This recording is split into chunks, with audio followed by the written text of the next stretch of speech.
All right, so let's get started. So first topic for your exam is Erik Erikson. Erik Erikson, famous developmental psychologist. Specifically, you want to know his 8 stages of development. Erikson's 8 stages of development. You can probably find this in chapter 4. I may ask you the major task of a stage, or I might ask you the sequence of the stages. So I might say, what comes after trust? I might ask you, what comes after generativity? Is that pretty clear? Erik Erikson, chapter 4, developmental stages. Topic 2 is circled around the work of Jean Piaget. You will also find his work in chapter 4. And in this case, you want to know Piaget's stages of cognitive development. Piaget had a model of how children develop intelligence and learning. You want to be familiar with those stages. They are called the cognitive stages of development, and there's 4 of them. I will tell you them from memory. There's a sensory motor stage, pre-operational stage, a concrete operational stage, and lastly, a formal stage. Each stage, children can do different things according to Piaget. So you want to review Piaget's stages of cognitive development, chapter 4. Next topic is on the topic of correlations. What is correlational research? What do correlations help us understand? What are the flaws of a correlation?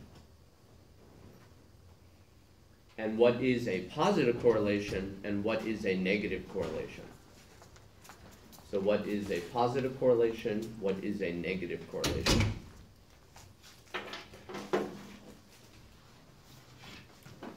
Topic 4.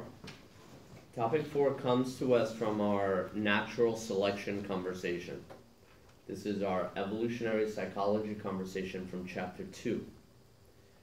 Here are some terms to be familiar with. You want to understand what natural selection means. You want to know the definition of evolutionary psychology. We also briefly discussed the concept of behavioral genetics. If you recall, that was twin and adoption studies. So I would review the latter portions of chapter 2 that involve evolutionary psychology, natural selection, and behavioral genetics. Topic 5 is you should know different famous psychologists we've talked about. For example, here's just some of the names you should be familiar with. Wilhelm Wundt, William James, Sigmund Freud, Erik Erikson, Jean Piaget, Ivan Pavlov, B.F. Skinner, John B. Watson, Albert Bandura. These are the major ones we've discussed. There are some scattered other psychologists also mentioned in your book. So for example, you have first female president of the American Psychological Association. So you might want to know some of the other ones, but these are the major ones to be familiar with. And you should be familiar with concepts that they're attributed to. So for example, Pavlov is associated with what concept? Classical conditioning. That's Pavlov. Skinner goes along with operant conditioning. Bandura goes along with modeling. Watson goes along with baby Albert. So you want to be familiar with the work they did. That's the best way to answer these questions. Topic 6, stages of sleep. Stages of sleep. This can be found in chapter 3. You want to be familiar with the various stages. You also want to be familiar with brain waves during each of those stages. Please don't answer out loud, but a question might be, when would you see alpha waves? When would you see delta waves? What does REM stand for? What is a sleep spindle? These are all the different things that come up in the chapter on stages of sleep and brain waves during sleep. And the type of brain waves are EEGs, electroencephalograms. So you want to be familiar with EEGs for different stages of sleep. Topic 7, the Enlightenment.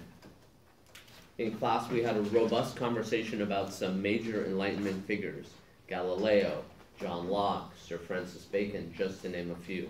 You want to go back to your notes and understand what was the value of having that conversation.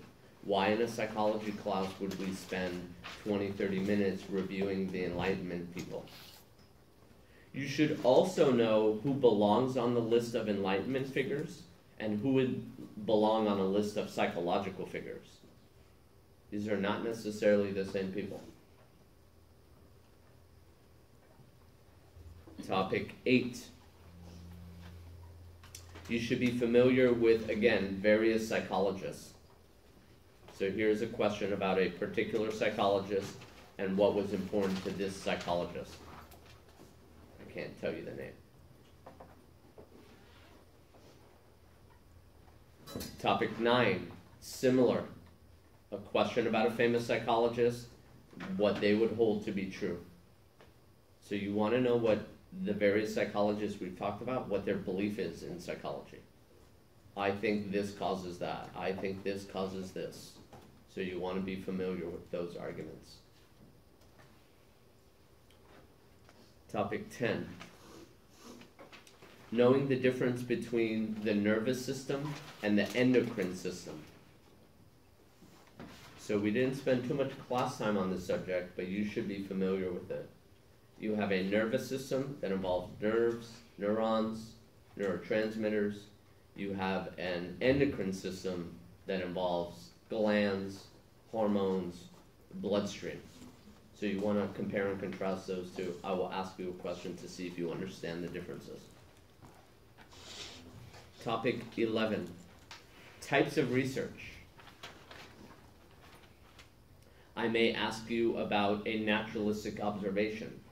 I may ask you what is a case study. I may ask you what's an experiment. I may ask you what's a correlational experiment, or what's a correlational design or correlational study. So you want to be familiar with that. That can be found in the latter parts of chapter 1. So chapter 1 talks about independent variables, dependent variables, sampling, double-blind procedures, placebos. There's quite a wealth of information at the end of chapter 1 to review. I am on to topic 12. You want to have a good understanding of the field you're studying. What is this field? What is the name of the field? What's the name of this class? What's the definition? What was an older definition? What would a behaviorist definition be like? What does the modern contemporary definition look like? Everyone clear with that one? I hope you would have that memorized by now, but we shall see. Topic 13. Topic 13 references in-class video that we watched. We watched a particular video about infants, infant morality, infant decision-making. The question here will assess whether you were present during that week and will assess whether you were paying attention to the main themes of those videos. Topic 14 has to do with famous case study. We've had several famous case studies in this class that we've talked about. I'll name 3 of them because they're on my mind. Phineas Gage is a case study. HM is a case study. SM is a case study. Those, I believe, were 3 case studies we reviewed in this course. So you want to be familiar with each of them. And I can tell you, looking at the answer set here, it includes knowing what parts of the brain were affected by the storylines. So like Phineas Gage had damage to his brain. You should know where. SM had damage to her brain. You should know where. HM had damage to his brain. You should know where. That comes from chapter 2. Topic 15 is on the subject of reinforcement schedules. This comes to us from the work of B.F. Skinner and operant conditioning. That means you can find this in chapter 7. There's a whole topic on reinforcement schedules, meaning how do you reward the animals in those cages or in those boxes.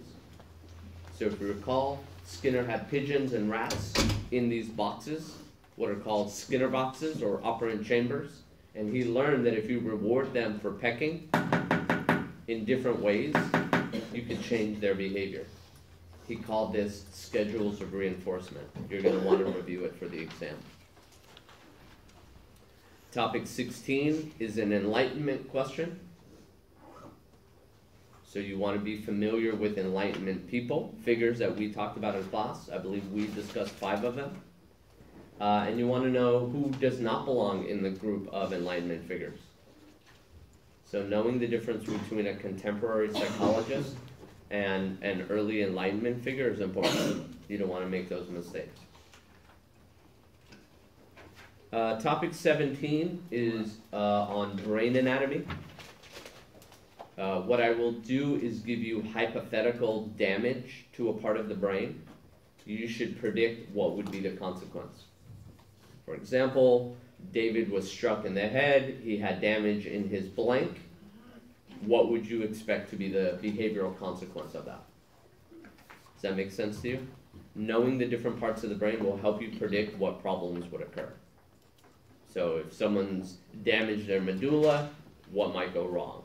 If someone's damaged their Broca's area, what would go wrong? If someone damaged their corpus callosum, what would you expect to be the consequences? Things like that. I'm on topic 18. It's another question about famous psychologists. So again, I can't give you too much here. I might ask you a fact about Freud. I might ask you a fact about Skinner. I might ask you about Bandura. You want to be familiar enough with your reading and each of the famous psychologists we've discussed to be able to answer the question. Topic 19 has to do with Piaget, and specifically concepts related to Piaget.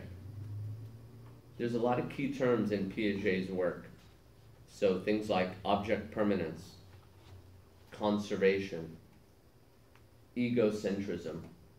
You really want to review that part of the textbook and look for key terms related to Piaget.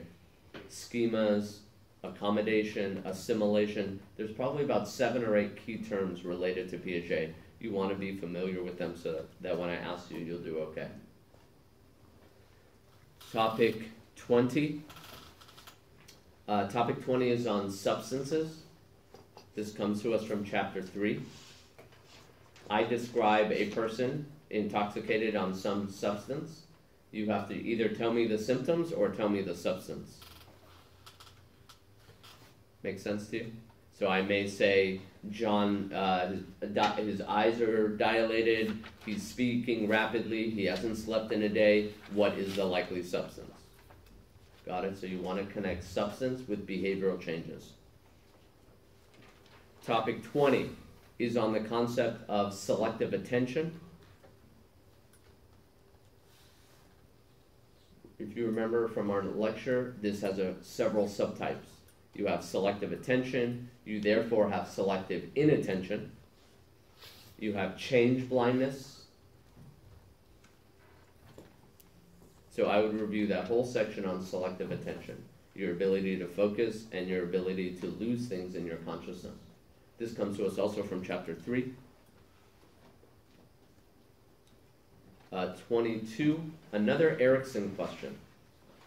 Another question on Erik Erikson.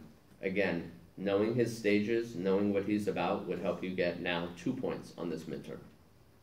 Erik Erikson. Topic 23, another question on famous psychologists. Just facts about people we've talked about or you've read about. So I'm looking at the answer set here. I can tell you the answer to this question is one of these four people. Wundt, Watson, Freud, James. You just don't know the question. So in the question I'll say, so-and-so did this, he was responsible for this, he did that. Who am I talking about? Topic 24 is also on brain anatomy. I mention a part of the brain, you tell me the function. And again, I think I have 20, maybe 30 parts to choose from. Amygdala, hypothalamus, pituitary, frontal lobe, occipital lobe, temporal lobe. There's just so many options for me to ask you. You need to be prepared for all of them. All right, topic 25. You should know the difference between positive reinforcement and negative reinforcement. You should also know the difference between positive punishment and negative punishment. This can also be found in chapter 7. It's described well in your book. Positive reinforcement, negative reinforcement, positive punishment, negative punishment.